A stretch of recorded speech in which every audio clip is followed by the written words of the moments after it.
Hello, welcome to the University of Texas at San Antonio's Symphonic Band Percussion's Community Project video. I'm Evan Seidel, and on behalf of my fellow group members Jason Guzman, Christian Cortez, and Jacob Vaquera, for the purpose of this project, we will be providing alternative ways of practicing percussion instruments to those without access to instruments during the COVID-19 pandemic. We hope that this video will provide insight and inspirations for your students and fellow educators for ways of keeping up practicing your chops during this very difficult time. Enjoy. Hi, my name is Jason Guzman, and I am a member of the UTSA Percussion Studio and UTSA Symphonic Band. Marimba is probably my favorite percussion instrument, but it's also really expensive and really hard to practice if you don't have one. But I have figured out ways to practice at home that help me as a player, help me with my technique, and just figure out how to do things. And it's all done on the floor. And let me show you what I do. So the first thing you want to do is sit on the floor next to a wall. And you're going to put your back all the way against it. And you could either have your legs straight out, if that's comfortable for you. Sometimes I like to do this. Helps me just stay comfortable while I'm playing. But what you're going to do is you're just going to act like you're playing a marimba. Put your mallets down. It's going to be probably somewhere about the height where you usually play. And from here, you can play your different stroke types. Then your independent strokes, alternating strokes, all your permutations. And something to help, make this a little bit more fun, which I like to do actually, is put on some music and just, chop out on the floor. It's pretty fun.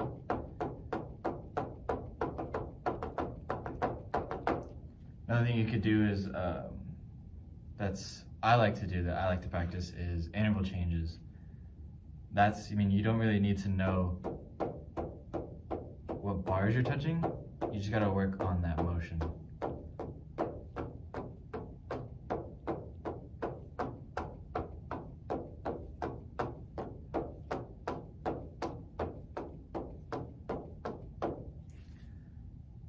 So, a couple things to look out for.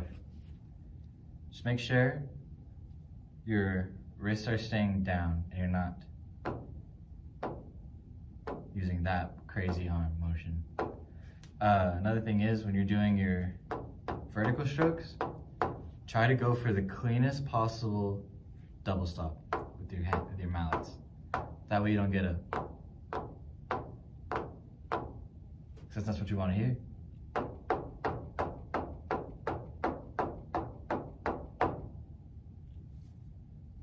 Have fun practicing, y'all. Hello, my name is Christian Cortez. I attend the University of Texas at San Antonio, and today I'm going to be going over how you can practice timpani effectively at your house without access to an actual physical instrument. And to do this, all you really need is a pair of sticks, like these right here, and then these here Vic Firth drum set mutes. You need a total of 4 of these and access to a table, and you can just lay these out however you need. And then once you're done with that, you can get them set up and just practice like that. And if you don't have the money to be able to purchase one of these, you can also replace these with pillows. They're also very effective. Up next is Jacob Vaquera discussing alternative ways of practicing crash cymbals.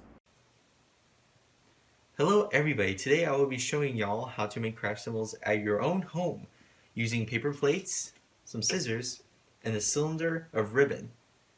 The first step that you want to do is you want to grab both of your plates, and you basically want to cut into your plates either with a knife or some scissors. Please be very careful when doing so.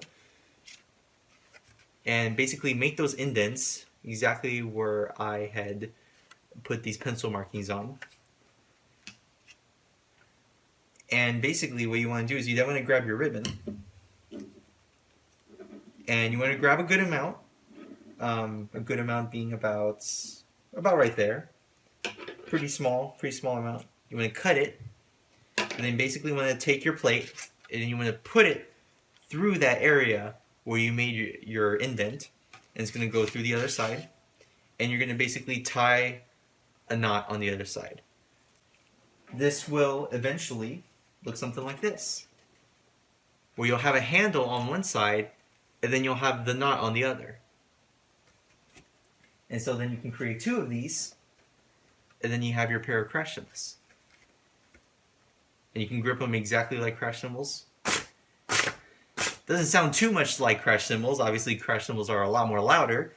But what is actually kind of cool is that since they're basically in the same shape, if you put them together right in the middle, you'll actually make that air pocket that you would usually make with crash cymbals. And so it can actually help you with the accuracy of making sure that you're hitting the plates exactly where you need to hit them. You can also practice soft playing. And you can also practice muffling techniques, putting them into your chest as well, which is really, really cool. And yeah, that's basically how to make crash cymbals. You can also paint the plates if you want. Paint the plates in gold, or put little pennies around the inner circle of the plate if you wanted to, and those pennies can then collide together and make a more metallic sound. But that's if you want to. It's possible that the pennies might fall off if you use glue.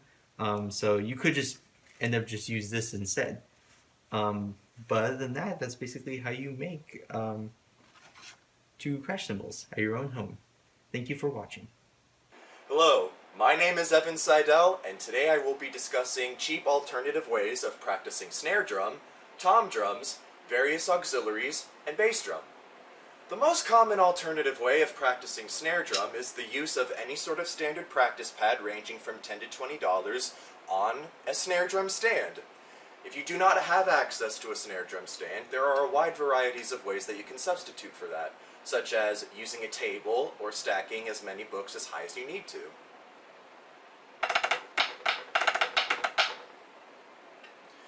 However, should you not have access to a practice pad, you can use any sort of flat surface to substitute for it. This includes, but does not limit to, any sort of common household item that you may find, such as any standard pot or pan within your kitchen.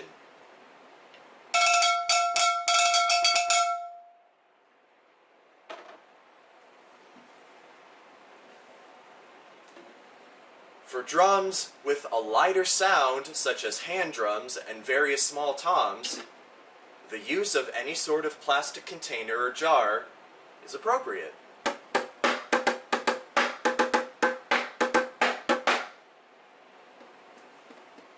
And if you'd like to learn how to build your own shaker, I'll tell you how, and all you need is two simple things: an empty container and a bag full of pinto beans. Simply place a handful of beans into your plastic container, turn it sideways, and then you have your very own makeshift shaker, just like that.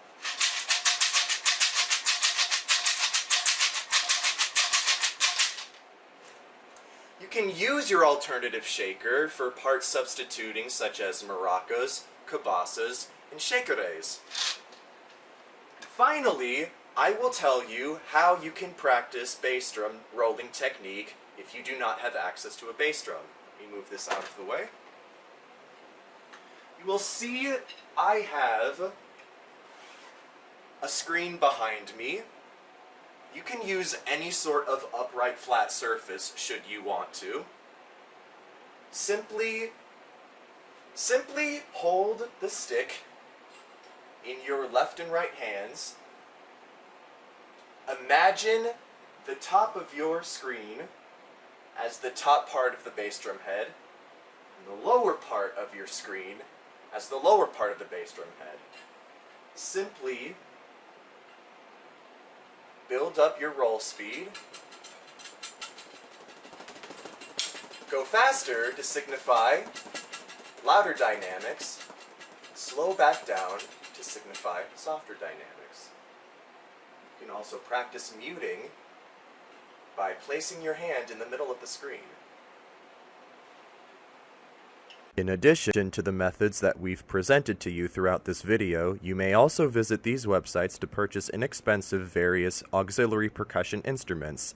These websites include GuitarCenter.com, TeacherSupplySource.com, OneBeatBetter.com, CymbalFusion.com, and WestMusic.com.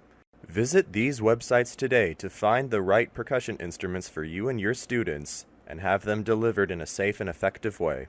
This concludes our community project. Thank you for watching and listening, and always remember to do your part, wear your mask, and stay safe.